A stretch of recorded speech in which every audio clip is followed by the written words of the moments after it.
Hello and welcome back to the BioBeat by Henny, your place to study smart, not hard. In today's lecture, we will be covering ribosomes and cytoskeleton. Now let's understand ribosomes first. अब जब से cell वाला chapter start हुआ है तब से हम लोग बोल रहे हैं कि राइबोसोम्स, इसमें प्रोकैरियोट्स में 70S, यूकैरियोट्स में 80S. तो ये 70S और 80S ये है क्या, S क्या है, ठीक है. So let's understand ribosomes in detail. सबसे पहले तो राइबोसोम्स की डिस्कवरी करी थी जॉर्ज पैलेड ने 1953 में. शायद से लाइट के रिफ्लेक्शन की वजह से दिख नहीं रहा होगा, but ribosomes were first discovered by George Palade in the year 1953. तुम ही सोचो, these are the smallest organelles, ठीक है. NCERT में पॉइंट है, these are the smallest organelles. Okay, अब इतने छोटे ऑर्गेनलीज को डिस्कवरी कब हुई? 1953 में. यानी देखो 1950s में तो आपका इलेक्ट्रॉन माइक्रोस्कोप की वो हुई थी, ठीक है. 1950s में तो आपका इलेक्ट्रॉन माइक्रोस्कोप बना था. तो इलेक्ट्रॉन माइक्रोस्कोप के बनने के बाद राइबोसोम्स की डिस्कवरी हुई थी. ओके, और उसको पहली बार देखा गया था 1953 में बाय जॉर्ज पैलेड.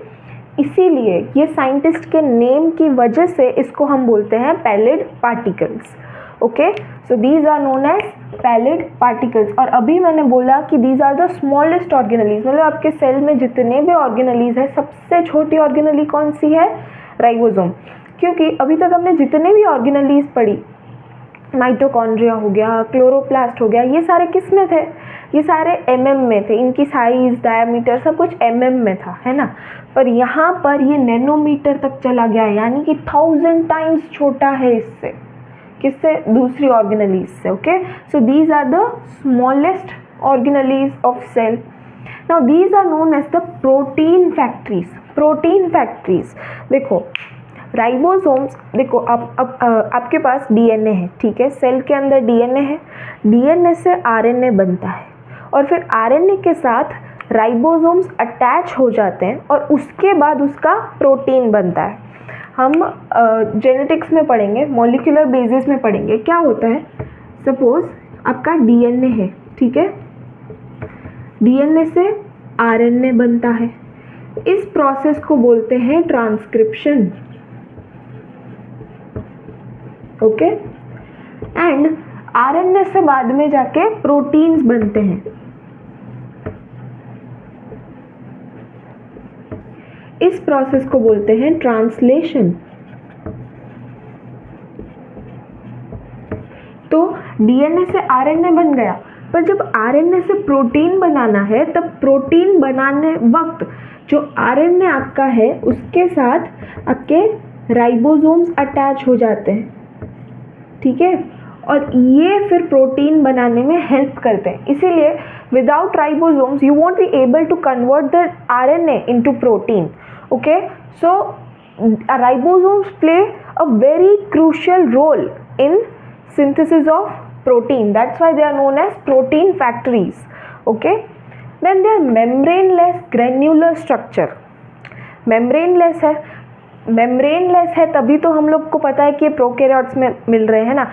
हमने बोला कि राइबोसोम्स प्रोकैरियोट्स में भी है, यूकैरियोट्स में भी है. प्रोकैरियोट्स में 70S है, यूकैरियोट्स में 80S है ना. पर जब हम बोल रहे हैं कि प्रोकैरियोट्स में भी है, यूकैरियोट्स में भी है, तो प्रोकैरियोट्स में है मतलब मेम्ब्रेन तो नहीं ही होगी. Because in the very first lecture we understood that prokaryotes lack membrane bound organelles.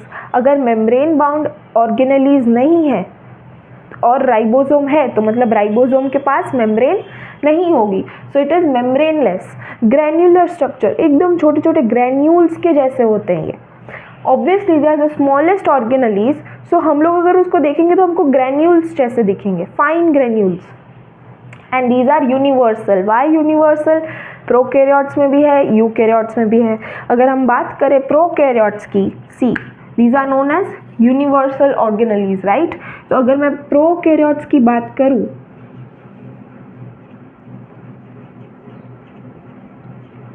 तो प्रोकैरियोट्स में कौन से होते हैं? 70S ribosomes. यूकैरियोट्स की बात करूं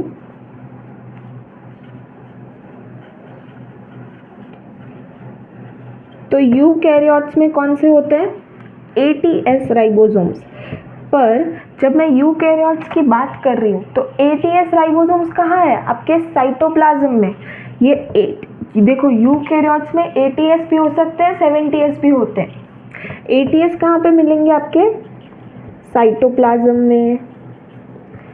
फिर आपकी एंडोप्लाज्मिक रेटिकुलम की मेम्ब्रेन के ऊपर, जब एंडोप्लाज्मिक रेटिकुलम की मेम्ब्रेन पर आपको जब राइबोसोम्स मिलते हैं तो हमने क्या देखा था? The membranes of endoplasmic reticulum where the ribosomes are found, those tubules of ER are known as rough endoplasmic reticulum, right? तो ATS आपके साइटोप्लाज्म और ER पे मिलते हैं। वहीं पे यूकैरियोट्स में 70S राइबोसोम्स भी होते हैं। कहाँ पे? Mitochondria and chloroplast. ठीक है, तो यूकैरियोट्स के पास तो 70S ATS दोनों है, प्रोकैरियोट्स के पास सिर्फ 70S है। ठीक है, और ये 70S भी कहाँ है? प्रोकैरियोट्स में 70S कहाँ मिलेगा? प्रोकैरियोट्स के अंदर 70S मिलेगा प्लाज्मा मेम्ब्रेन पर, साइटोप्लाज्म में। ठीक है, so prokaryotes have 70S, eukaryotes can have, मतलब eukaryotes have 70S as well as ATS. 70S is found in where? Mitochondria and chloroplast, and ATS are found in cytoplasm and the membranes of endoplasmic reticulum. Okay, now हम लोग कब से बात कर रहे हैं 70S ATS? ये 70S ATS है क्या? ये 70S ATS के अंदर S क्या है? So let's understand that.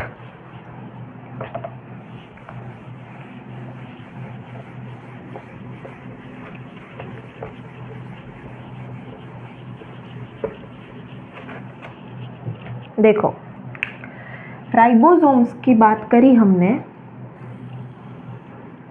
तो राइबोसोम्स हमने देखे 70S और ATS। ठीक है, ये S क्या है मैम?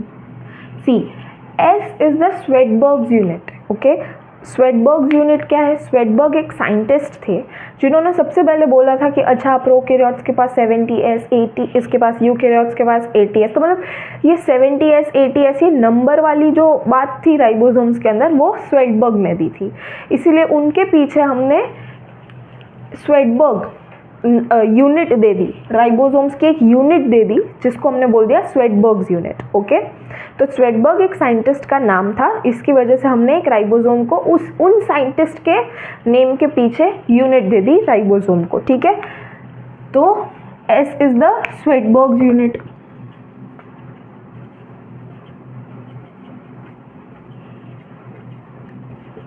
अब अगर S को अच्छे से समझना है तो S is the sedimentation coefficient.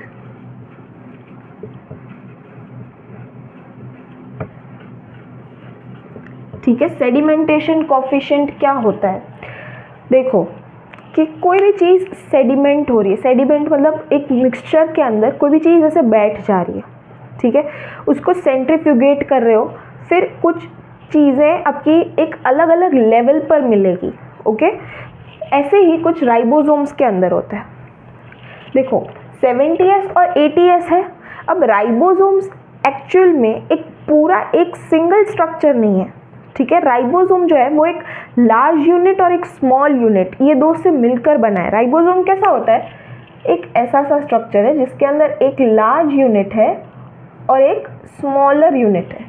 ठीक है, तो 70S और ATS दोनों के अंदर सब यूनिट्स होंगी, एक लार्ज सब यूनिट, एक स्मॉलर सब यूनिट। जैसे कि 70S के अंदर दो सब यूनिट्स कौन सी है? एक है 50S और एक है 30S। वहीं पे ATS राइबोसोम के अंदर कौन सी होंगी? एक होगी 60S और एक होगी 40S। नाउ सी, हम लोगों को मैथ्स अच्छा नहीं लगता था, इसीलिए हम लोगों ने बायो लिया। ठीक है, तो यहाँ पे कोई भी मैथ्स नहीं लगाएगा और कोई ऐसा नहीं बोलेगा कि 50 + 30 80 होता है, तो 70S की सब यूनिट्स कैसे है, और यहाँ पे 60 + 40 100 होता है, तो 80 की सब यूनिट कैसी है। यहाँ कोई मैथ्स की क्लास नहीं है, यहाँ बायो लिया है हमने, तो ये मैथ्स वाला प्लस माइनस वाला कुछ भी नहीं करना है। सिंपली ये याद रखो कि 70s की सब यूनिट्स 50s और 30s है, 80s की सब यूनिट्स 60s और 40s है। ये कैसे हुआ? देखो, जब एक साइंटिस्ट ने 70s का सेंट्रीफ्यूगेशन कराया टेस्ट ट्यूब ली, ठीक है, इसके अंदर हमने डाला 70s राइबोसोम, ठीक है, सेंट्रीफ्यूगेशन कराया, उसका स्पिन कराया, अच्छे से स्पिन कराया, ठीक है। फिर थोड़ी देर के बाद देखा तो क्या देखा, कुछ 70 यूनिट के पास मिले, कुछ 50 के पास मिले और कुछ 30 के पास मिले। These are the units. तो ये 70 के पास मिले मतलब वो अलग हुए ही नहीं, उसकी सब यूनिट्स अलग ही नहीं हुई। पर जिस 70s राइबोसोम्स की सब यूनिट्स अलग हुई तो कुछ आपको मिली 50 के यूनिट के पास, कुछ मिली 30 यूनिट के पास, ठीक है।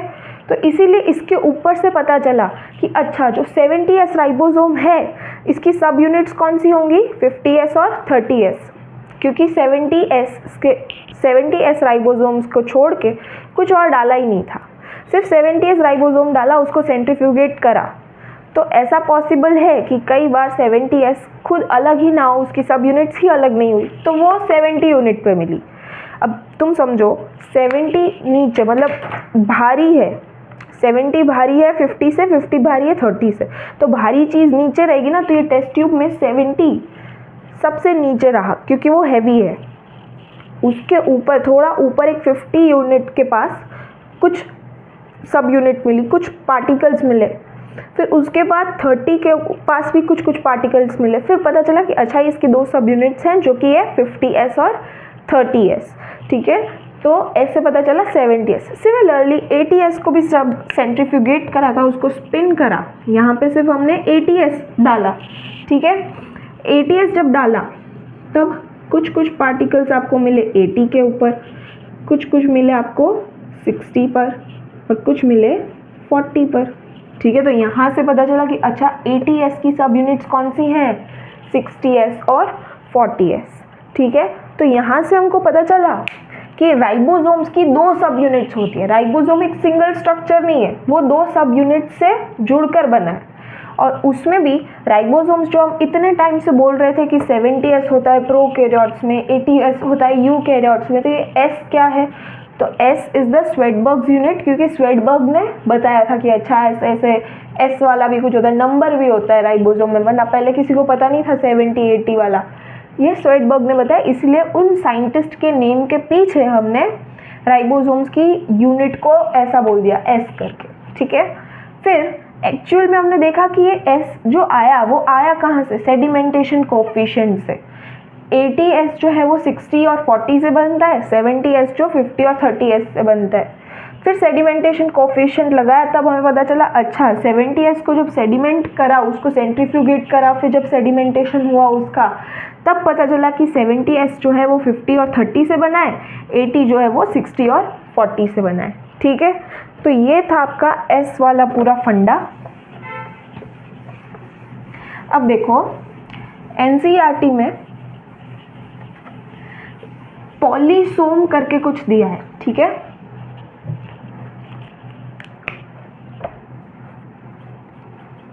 पॉलीसोम, तो ये पॉलीसोम क्या है, देखो पॉली का मतलब होता है मैनी, ओके, पॉली का मतलब होता है मैनी, और सोम मतलब यूनिट, ठीक है। सोम मतलब क्या होता है, यूनिट। तो पॉलीसोम मतलब बहुत सारी यूनिट मिलकर कुछ बना रही है। किसकी यूनिट, किसकी इतनी सारी यूनिट मिलकर क्या बना रही है। तो देखो अभी हमने देखा कि DNA से RNA बनता है, RNA से प्रोटीन बनता है, राइट। तो हमको यहाँ पे कुछ देखना है, यहाँ पे कुछ कनेक्शन है पॉलीसोम के साथ। क्या कनेक्शन है, देखो DNA से जो RNA बनता है, जो प्रोटीन सिंथेसिस कराता है, वो वाला RNA कौन सा होता है, उस RNA को हम बोलते हैं mRNA, ठीक है, आरएनए के भी टाइप्स हैं जो हम लोग फर्दर चैप्टर्स में पढ़ेंगे। अभी के लिए याद रखो, डीएनए से जो आरएनए बनता है और आरएनए से जो प्रोटीन बनता है, जिस आरएनए से प्रोटीन बनता है उस आरएनए को हमने क्या बोला, एमआरएनए। तो यहाँ पर एमआरएनए है, ठीक है। अब एमआरएनए सपोज ये रहा, ठीक है, एमआरएनए है ये। जब एमआरएनए के ऊपर राइबोसोम्स की बहुत सारी यूनिट्स लग जाएं तो उसको हम बोलते हैं पॉलीसोम। क्या होता है, यहाँ एमआरएनए है, इसके ऊपर बहुत सारे राइबोसोम्स आके लग जाते हैं। ये सपोज लार्ज यूनिट, ये स्मॉल सब यूनिट, ये लार्जर सब यूनिट, ये स्मॉलर सब यूनिट, ये लार्जर सब यूनिट, ये स्मॉलर सब यूनिट, ऐसे पूरे एमआरएनए पे बहुत सारे राइबोसोम्स लग जाते हैं। जब ऐसा होता है तब इसे हम बोलते हैं पॉलीसोम, या इसका दूसरा नाम है पॉलीराइबोसोम। ओके, पॉलीसोम या polyribosome. Okay, now let's understand the structure of ribosome. हमने देखा कि इसके 2 सब यूनिट्स तो हैं, ठीक है, 2 सब यूनिट्स हैं, वो ठीक है। एक और बात, ये जो 2 सब यूनिट्स हैं ये दोनों ज्वाइन कब होंगे, ये दोनों अलग अलग है, ठीक है, ये दोनों ज्वाइन कब होंगे, ये दोनों ज्वाइन होंगे in presence of magnesium ion, ठीक है। जब मैग्नीशियम की कॉन्सेंट्रेशन ज़्यादा होगी तब ये दोनों ज्वाइन होंगे। ओके, और हाँ, ऐसा नहीं है कि हमेशा सेल के अंदर ये दोनों सब यूनिट्स ऐसे ज्वाइन रहती है, नहीं। जब प्रोटीन सिंथेसिस करना होगा तब 2 सब यूनिट्स आके एमआरएनए के पास आएंगी, फिर ज्वाइन होंगी, किसके प्रेजेंस में, मैग्नीशियम आयन के प्रेजेंस में, फिर प्रोटीन सिंथेसिस होगा। लेकिन जब ऐसा प्रोटीन सिंथेसिस नहीं करना है, प्रोटीन नहीं बनाना है, तब ये दोनों सब यूनिट्स अलग अलग रहती है सेल में। जब प्रोटीन सिंथेसिस का टाइम आएगा तब दोनों सब यूनिट्स एमआरएनए के पास आएंगी, फिर मैग्नीशियम आयन के कॉन्सेंट्रेशन में ये दोनों ज्वाइन हो जाएंगी और फिर प्रोटीन सिंथेसिस फर्दर बढ़ेगा। Okay, done. तो Mg+ के कॉन्सेंट्रेशन है। जब मैं स्ट्रक्चर की बात करती हूँ राइबोसोम के, तो ये स्ट्रक्चरली 2 कंपोनेंट्स से बना है राइबोसोम। हाँ, देखो स्ट्रक्चर 2 कंपोनेंट से बना है, इसमें मैं सब यूनिट्स की बात नहीं कर रही, ठीक है। राइबोसोम की 2 सब यूनिट्स हैं, पर वो भी किसी से बनी है। ये बड़ी सब यूनिट भी किसी से बनी है, छोटी सब यूनिट भी बनी है। दोनों के पास कंपोनेंट सेम है पर किसी से बने हैं। वो किस चीज से बने हैं, वो बने हैं, एक आपका पास होता है rRNA और एक होता है प्रोटीन, ठीक है। ये 2 कंपोनेंट्स मिलके आपका राइबोसोम्स बनाते हैं, ठीक है। या rRNA एक टाइप का आरएनए है, जैसे mRNA है। mRNA मतलब मैसेंजर आरएनए, ठीक है। ये प्रोटीन सिंथेसिस में हेल्प करता है। लेकिन जो आपका rRNA है, it is known as ribosomal RNA, okay. और ये rRNA आपका राइबोसोम बनाने में हेल्प करता है, राइबोसोम का स्ट्रक्चर बनाने में हेल्प करता है, ठीक है। तो rRNA और प्रोटीन दोनों मिलकर क्या बनाएंगे, राइबोसोम। फिर ये राइबोसोम जाके अटैच होगा mRNA से और फिर जाके बनेगा प्रोटीन, ठीक है। तो मतलब एक प्रोटीन है जो राइबोसोम बना रहा है और फिर राइबोसोम है वो प्रोटीन बना रहा है by getting attached to mRNA, ठीक है। तो यहाँ पे हमने स्ट्रक्चर भी देखा rRNA का।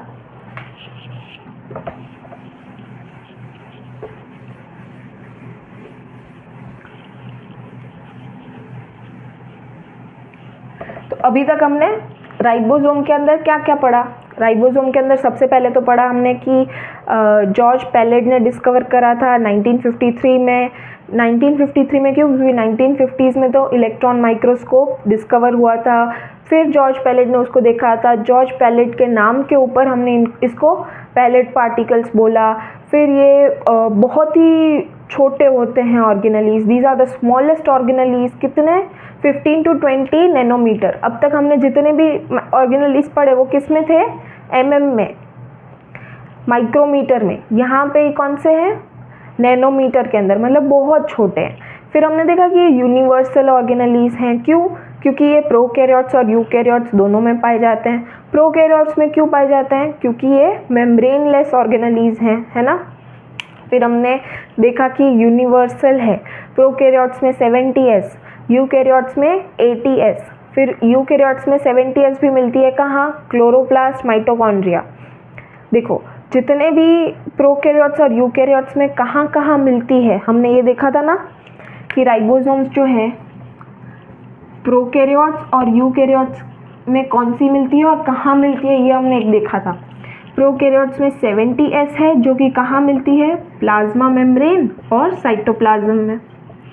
यूकैरियोट्स में 80S भी हो सकती है, 70S भी हो सकती है। 80S जो है वो कहाँ मिलेगी? वो साइटोप्लाज्म में मिलेगी, एंडोप्लाज्मिक रेटिकुलम की मेम्ब्रेन पर भी मिलेगी।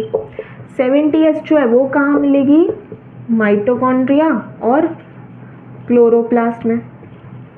ठीक है, तो ये सारी जो दी हुई है आपको यहाँ पर, मैंने जो अभी पढ़ाया कि कौन सी राइबोसोम की कौन सी टाइप 70S या 80S और वो कहाँ कहाँ मिलती है सेल में, वो आपको याद रखना है। अगर ये डायरेक्ट नीट में क्वेश्चन आ गया कि चलो बताओ कि सपोज असर्शन रीजन में अगर कोई आ गया कि 80S जो राइबोसोम्स है वो साइटोप्लाज्म में भी मिल सकती है, एंडोप्लाज्मिक रेटिकुलम में भी मिल सकती है और प्लाज्मा मेम्ब्रेन पे भी मिल सकती है, तो इस टाइप का आपको याद रखना है। देखो प्लाज्मा मेम्ब्रेन पे भी मिल सकती है, ठीक है, यहाँ पे प्लाज्मा मेम्ब्रेन भी मैं लिख सकती हूँ। बस आपको इतना याद रखना है कि कौन सी कहाँ मिलती है। सपोज ऐसा बोल दे कि 70S राइबोसोम जो है वो आपकी माइटोकॉन्ड्रिया में मिल सकती है, ट्रू या false? Cause it is true. 70S है तो ये माइटोकॉन्ड्रिया में तो मिल ही सकती है क्योंकि माइटोकॉन्ड्रिया के पास खुद के पास क्या है? 70S, है ना। तो ऐसे आपको जगह पूछ के कंफ्यूज कर सकते हैं, जैसे आप अभी वीडियो में इतना सा पार्ट देख के कंफ्यूज हुए, वैसे कंफ्यूजन पेपर में भी हो सकती है। तो ये सारा आपको अच्छे से याद रख लेना है कि कौन सा राइबोसोम का टाइप कहाँ पे मिलता है, ठीक है। Now let's start with cytoskeleton. Okay, cytoskeleton क्या होता है? साइटोस्केलेटन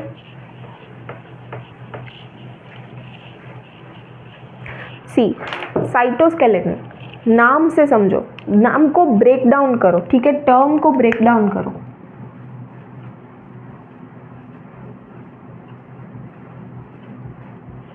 साइटो मतलब सेल, स्केलेटन मतलब ढांचा, ठीक है। आपकी बॉडी में भी स्केलेटन है, स्केलेटन का क्या फंक्शन है? वही सारा फंक्शन आपके साइटोस्केलेटन का है। क्या क्या फंक्शन है आपकी बॉडी के स्केलेटन का? एक तो शेप प्रोवाइड करता है, फिर कोलैप्स होने से बचाता है ना, फिर एक प्रॉपर ऐसे ढांचा देता है, आपकी बॉडी को पूरा एक क्या बोल सकते हैं, सपोर्ट प्रोवाइड करता है कि मैं अभी खड़ी हूँ, अगर मेरे अंदर स्केलेटन नहीं होता तो मैं कैसे ऐसे पड़ी होते हैं हम सब लोग। अगर स्केलेटन नहीं होता तो तुम खुद ही सोचो कैसे पड़े होते, सिर्फ स्किन ही होती है आपके पास तो कैसे से कपड़े के जैसे पड़े होते हैं? नहीं, पर हम लोग एकदम ऐसे खड़े हैं, एकदम ऐसे प्रॉपर शेप में है ना। वो किसकी वजह से? स्केलेटन की वजह से। वैसे सेल का भी एक स्केलेटन होता है और वो जो सेल का स्केलेटन होता है वो क्या होता है? वो प्रोटीन का बना होता है, वो और कुछ नहीं होता, सिर्फ प्रोटीन ही होता है। Okay, it is proteinaceous structure which provides support. Okay, cytoskeleton provides support, structure, prevents collapsing, ठीक है। फिर एक ग्रिप प्रोवाइड करता है।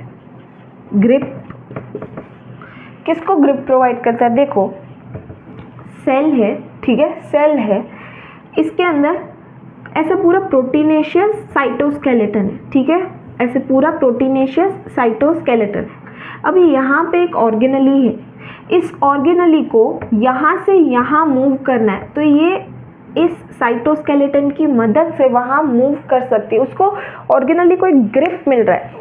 तुम्हें सोचो अगर ग्रिप नहीं होगी, अगर ये साइटोस्केलेटन नहीं होगा तो ऑर्गेनेली वहाँ तक पहुँचेगी कैसे? वो बार बार इधर थोड़ा सा आगे जाते ही फिसल जाएगी, थोड़ा सा आगे जाके ही फिसल जाएगी वापस, है ना। तो उसको एक ग्रिप प्रोवाइड करता है जिसकी मदद से वो वहाँ तक पहुँच सकती है, वो मूवमेंट कर सकती है, ठीक है। फिर cytoskeleton also provides motility. Motility कैसे? साइटोस्केलेटन कैसे मोटिलिटी प्रोवाइड करेगा? मोटिलिटी बिकॉज जो आपके सेल से जो ये फ्लैजेला, सीलिया, ये सब जो निकल रहे हैं सेल मेम्ब्रेन से, वो क्या है? वो साइटोस्केलेटन से ही बने हैं। तो मोटिलिटी क्यों? क्योंकि फ्लैजेला, आपका सीलिया, ये सब किससे बना है? ये सब आपके साइटोस्केलेटन से ही बना है, ठीक है। तो इसीलिए मोटिलिटी भी प्रोवाइड करते हैं। अब ये सीलिया, फ्लैजेला हम लोग नेक्स्ट लेक्चर में देखेंगे। अभी के लिए हम लोग साइटोस्केलेटन को थोड़ा डिटेल में पढ़ लेते हैं, ठीक है।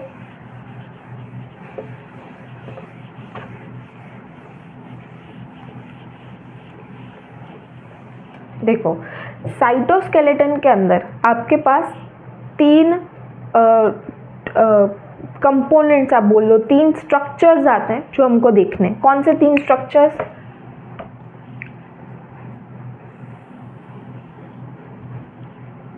तीन स्ट्रक्चर्स हैं। एक तो है आपके पास माइक्रोट्यूब्यूल्स,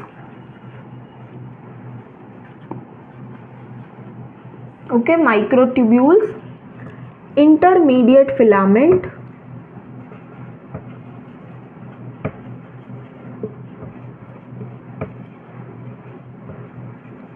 और एक आपका आता है माइक्रोफिलामेंट,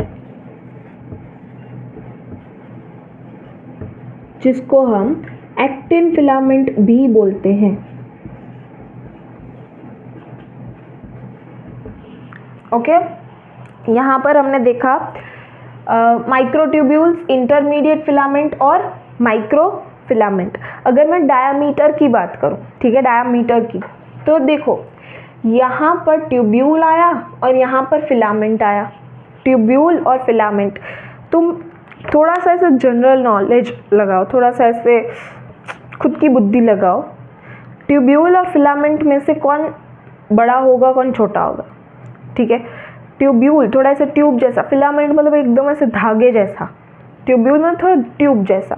तो ट्यूब्यूल बड़ा होगा कंपेयर टू फिलामेंट। फिर यहाँ पे इंटरमीडिएट और माइक्रोफिलामेंट आया, दोनों ही फिलामेंट है। दोनों को कंपेयर करोगे, इंटरमीडिएट नाम से ही पता चल रहा है कि ये बीच में है और माइक्रो सबसे छोटा। थोड़ा याद रखने के, थोड़ा दिमाग खुद का लगाओ, इससे पता चलता है कि माइक्रोट्यूब्यूल जो है इसका डायामीटर सबसे ज़्यादा होगा। इंटरमीडिएट फिलामेंट तो ऐसे बीच का ही है। इंटरमीडिएट खुद नाम में ही पता चल रहा है कि ये दोनों के कंपैरिजन में ये बीच में है, और माइक्रोफिलामेंट का डायामीटर सबसे छोटा होगा, ठीक है, अंडरस्टूड। अब देखो, मैं अगर लेटर इसमें नंबर्स में बात करूँ तो माइक्रोफिलामेंट 5 नैनोमीटर जितना होता है और माइक्रोट्यूब्यूल जो है वो 21 to 25 नैनोमीटर जितना होता है, ठीक है। Now understand, try to understand. देखो, ये माइक्रोफिलामेंट जो होता है ये 2 कंपोनेंट से बना है, एक एफ फिलामेंट और एक जी एक्टिन, ठीक है। देखो कैसा होता है ना, समझो, एक यहाँ पे फिलामेंट है और यहाँ से कुछ तो ऐड हो रहा है, ठीक है। देखो क्या होता है ना, एक जी एक्टिन करके एक कंपोनेंट है जो बनाता है आपका माइक्रोफिलामेंट, ठीक है। जी एक्टिन करके एक प्रोटीन है, ठीक है, जी एक्टिन करके एक प्रोटीन है, ये यहाँ से ऐड हो रहा है, ठीक है। अब जी एक्टिन यहाँ पे आया, फिर वापस से यहाँ से जी एक्टिन ऐड हुआ, तो ये थोड़ा सा ऐसे पीछे शिफ्ट हुआ, ये पीछे शिफ्ट हुआ, ये पीछे शिफ्ट होगा। You getting my point? अगर समझो, अगर ये मेरा फिलामेंट है, ठीक है, ये जी एक्टिन है, ये आके यहाँ पे अटैच हुआ, ओके। फिर एक दूसरा जी एक्टिन यहाँ से आ रहा है, तो ये जो यहाँ पे अटैच हुआ था ये थोड़ा अंदर जाएगा, फिर वापस से यहाँ से एक जी एक्टिन होगा, ये वापस से ऐड होगा।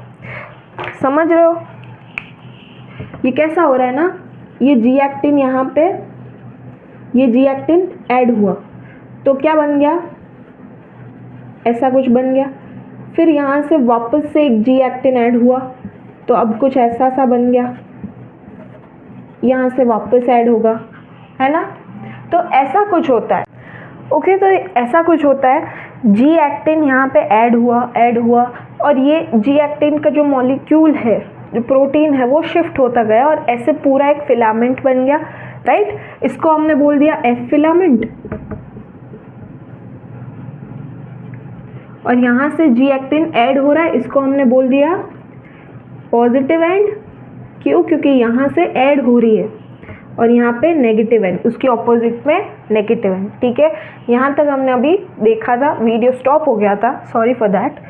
अब यहाँ पे माइक्रोट्यूब्यूल्स में क्या होता है, सेम होता है, सेम ऐसे ही एक फिलामेंट है, यहाँ से चीज़ें ऐड हो रही है, ठीक है, यहाँ पे नेगेटिव एंड है, ओके, सब सेम है, इधर पॉजिटिव एंड बोल दिया, इधर नेगेटिव एंड बोल दिया, यहाँ से ऐड हो रही है। बस यहाँ पे एक जी एक्टिन ऐड हो रहा था, यहाँ पे क्या ऐड हो रहा है, यहाँ पे एक डाइमर ऐड हो रहा है।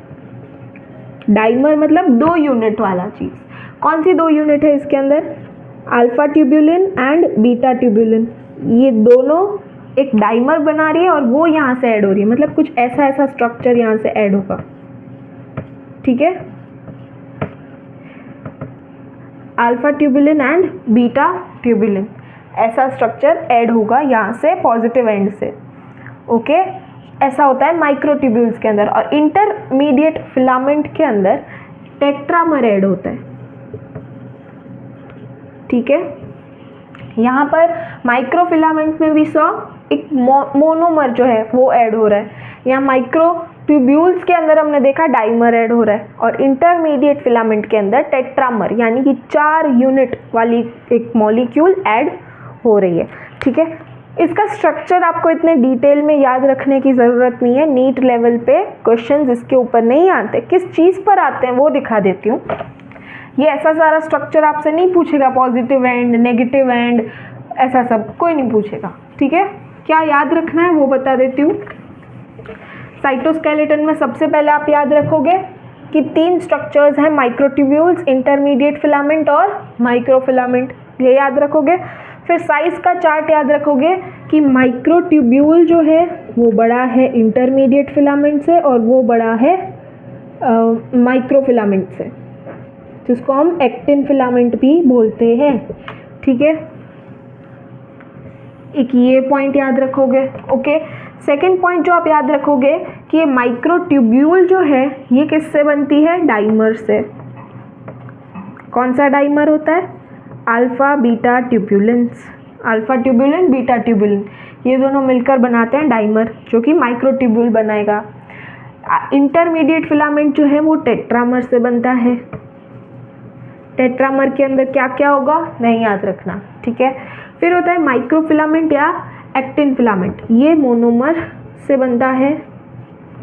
कौन सा मोनोमर होता है, जी एक्टिन मोनोमर। ओके, इतना याद रखोगे। डायमीटर ऐसे तो नहीं पूछेंगे, पर अगर पूछ लिया तो इसका माइक्रोफिलामेंट का है 5 नैनोमीटर, माइक्रोट्यूब्यूल का है 21 to 25 नैनोमीटर, बीच में है इंटरमीडिएट फिलामेंट। इतना आप याद रखोगे साइटोस्केलेटन के ये कंपोनेंट्स के बारे में, माइक्रोट्यूब्यूल, माइक्रोफिलामेंट और इंटरमीडिएट फिलामेंट। साइटोस्केलेटन के थोड़े फंक्शंस जो हमने पहले देखे वो याद रख लेना कि सपोर्ट देता है, स्ट्रक्चर प्रोवाइड करता है, कोलैप्स होने से प्रिवेंट करता है, मोटिलिटी प्रोवाइड करता है, कैसे सीलिया और फ्लैजिला के अंदर यही बनाता है, सीलिया फ्लैजिला। फिर आप क्या रखोगे, ग्रिप प्रोवाइड करता है, ऑर्गेनेलिस को ट्रांसफ़र करने में, मतलब ऑर्गेनेलिस का सेल के अंदर ही ट्रांसपोर्ट करने में हेल्प करता है। ठीक है, इतना सब आप फंक्शंस याद रख लो और इतना सा एक चीज़ याद रख लो कि कौन सी साइज चार्ट याद रख लो, कौन सा फिलामेंट या ट्यूब्यूल बड़ा है, इसका वो सब साइज कंपैरिजन याद रख लो, और डाइमर, टेट्रामर, मोनोमर ये याद रख लो। ठीक है, इतना काफ़ी है। Okay, so we covered ribosomes, उसका स्ट्रक्चर, फिर हमने देखा साइटोस्केलेटन, फंक्शंस, स्ट्रक्चर एंड कुछ रहा तो नहीं है, या we have covered everything. So this was all about ribosomes and cytoskeleton. In the next lecture we will cover cilia flagella, उसका structure, और उसके बाद एक lecture में cover करेंगे पूरा nucleus, right? So we will complete the entire chapter in next 2 lectures, and then one short lecture I'll release one short lecture जिसके अंदर हम लोग पूरा चैप्टर का रिवीजन कर देंगे और हम लोग 2 पेज नोट्स बनाएंगे जो आपको फर्दर रिविजन्स में बहुत इजी रहेगा और एकदम क्विक रिवीजन हो जाएगा उससे, ठीक है. So I hope you understood the lecture very well. If you did, please do like, share and subscribe my channel, and till then, bye, see you in the next lecture.